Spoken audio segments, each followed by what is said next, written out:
What then is likely to change, do you think, in terms of US-China relations in and under a Biden presidency? Well, President-elect Biden comes with a wealth of foreign policy experience and many ties around the world, including very close ties with Xi Jinping. When Xi Jinping was vice president, he visited the United States, and then Vice President Biden gave him a tour, and it was reciprocated when Xi Jinping hosted Vice President Biden. But the world really has changed in the last 4 years. And one of the things that this administration has done is probably correctly identified many of the key irritants in the relationship with China. And so I expect that there will be a change definitely in style, but not necessarily in substance in the relationship.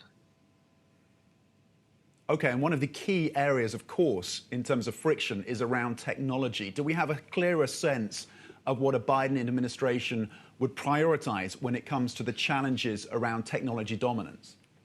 What many of the people in the Biden campaign have been saying is that they will be looking to build stronger ties with our allies, to try and have a more united approach, including on technology, which, as you said, is going to be one of the main issues.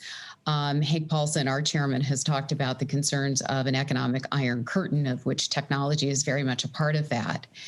And what the hope is while certainly the new administration is going to have to determine how it's going to handle many of the issues around technology, they are going to have to protect ones that are related to national security or that are very key to our economy, like around healthcare. The hope is that there will be high walls around a small field, and more important, that we have a much more consistent approach.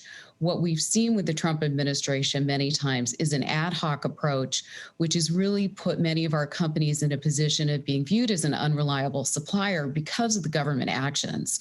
So hopefully, even if they will continue to be tough on the technology exports, they will be much more consistent and predictable in the penalties or the restrictions that they apply.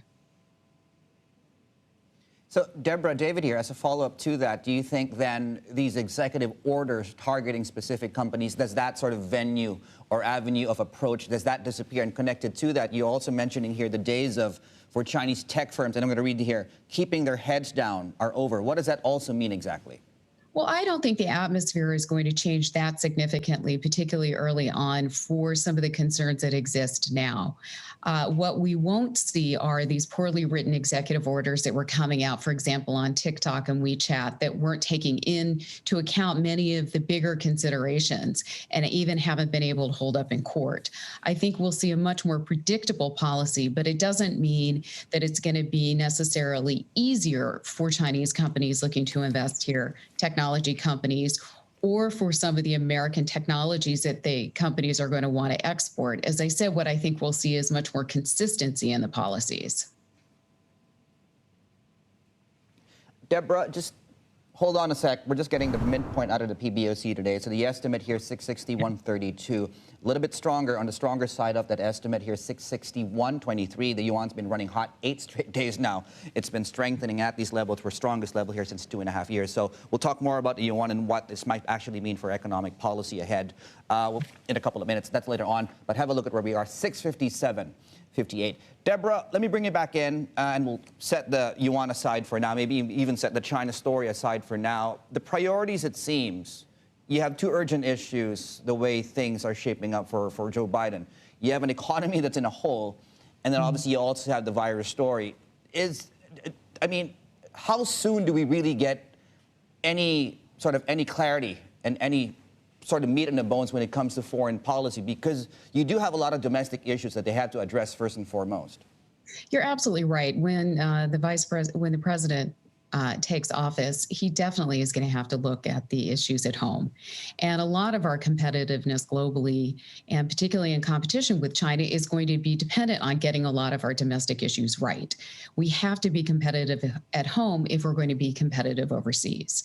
And I think that the administration is going to want first to prioritize working with our traditional allies, rebuilding those relationships, and seeing if we can have a more coordinated China policy. It just puts the U.S. U.S. in a stronger position when it's dealing on issues like trade with China, if it's part of a shared view, not just us going alone.